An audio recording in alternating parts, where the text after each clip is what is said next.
आज 5 सितंबर 2020 को मध्य प्रदेश हाईकोर्ट की इंदौर खंडपीठ में जस्टिस श्री शैलेंद्र शुक्ला जी एवं जस्टिस श्री सतीश शर्मा जी की बेंच ने जेएस की याचिका पर सुनवाई करते हुए मध्य प्रदेश सरकार से 2 हफ्ते में जवाब मांगा है।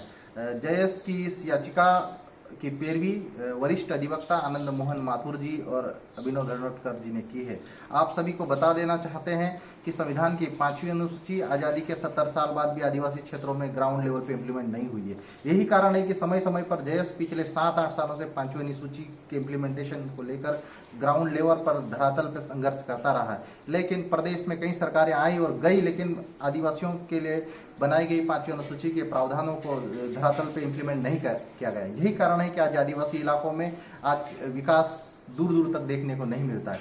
आखिर कतार के आखिर पंक्ति में खड़ा यह वर्ग आज भी अपनी मूलभूत समस्याएं, चाहे पीने के लिए पानी हो, स्वास्थ्य सेवाएं हो, चाहे रोजगार की समस्या, आज गंभीर समस्याओं से जूझ रहा है। आज यह समाज उनके जल, जंगल और जमीन पर अधिकारों को लेकर संघर्ष कर रहा है। इसका प्रमुख कारण यही है कि संविधान में जो प्रावधान थे, खासकर 5वीं अनुसूची के प्रावधान, जिसमें यह सुनिश्चित किया गया था कि 5वीं अनुसूची के माध्यम से ही इस वर्ग के लोगों का विकास होगा, इनकी सुरक्षा होगी और इनका संरक्षण होगा।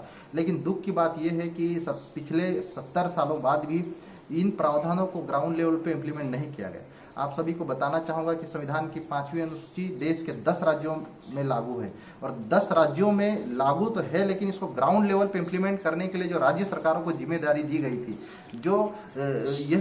जिसमें सुनिश्चित किया गया था कि इस वर्ग का सुनिश्चित विकास हो सके, लेकिन राज्यों ने और ना ही माननीय राज्यपालों ने 5वीं अनुसूची को लेकर कभी गंभीरता दिखाई। और यही कारण है कि आज यह वर्ग अपने अस्तित्व के लिए संघर्ष कर रहा है। आदिवासी समाज आज अपनी संस्कृति, अपनी परंपराओं, अपने रीति रिवाजों से दूर किया जा रहा है। संविधान के 5वीं अनुसूची के अंतर्गत आर्टिकल 244(1) में प्रशासन एवं शासन के नियंत्रण की बात कही गई है, लेकिन आज भी प्रशासन एवं शासन के नियंत्रण में आदिवासी इलाकों में नहीं के बराबर देखने को मिलता है। आज भी आदिवासी इलाकों में आदिवासियों से जबरन जमीन छीनकर उनको बेदखल किया जा रहा है। 5वीं अनुसूची जो कि आदिवासियों के विकास की बात करती है, 5वीं अनुसूची के पार्ट क में पैरा 3 के अंतर्गत कहा गया है कि 5वीं अनुसूची के अंतर्गत आदिवासी क्षेत्रों के विकास के लिए राज्यपाल प्रति वर्ष रिपोर्ट भेजेगा राष्ट्रपति महोदय को। लेकिन दुख की बात यह है कि आदिवासी इलाकों की जो वास्तविक ग्राउंड लेवल की रिपोर्ट है, उनके विकास, उनके सुरक्षा संरक्षण के बारे में जो महामहिम राष्ट्रपति महोदय को जो भेजनी चाहिए, वो प्रॉपर तरीके से नहीं भेजी जा रही। यही कारण है कि आदिवासी विस्थापित हो रहा है, मारा जा रहा है, लेकिन आदिवासियों की तरफ कोई ध्यान नहीं दिया जा रहा है। संविधान की 5वीं अनुसूची के भाग ख के पैरा 4(1) में जनजातीय सलाहकार परिषद की बात कही गई। ये परिषद तो गठित होती है, लेकिन इसमें अध्यक्ष गैर आदिवासी को बनाया जाता है। यही कारण है कि आज आदिवासी जनजातीय सलाहकार परिषद नाम मात्र बनकर रह गई है और ना ही उसके जो जनजातीय सलाहकार परिषद के फैसलों को सरकारें गंभीरता से ले रही है।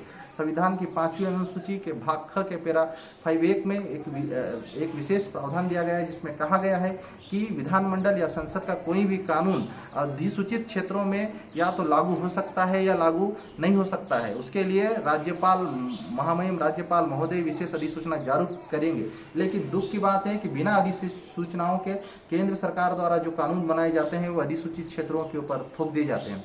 यही कारण है कि आदिवासी आज अपनी संस्कृति से, अपनी परंपराओं से, अपनी रीति रिवाज से दूर होते जा रहे हैं। और इसी कारण आज जेएस के माध्यम से हमने संविधान की 5वीं अनुसूची को ग्राउंड लेवल पे इम्प्लीमेंट करवाने के लिए मध्य प्रदेश हाईकोर्ट में जो जनहित याचिका दायर की थी, उसके लिए मध्य प्रदेश सरकार से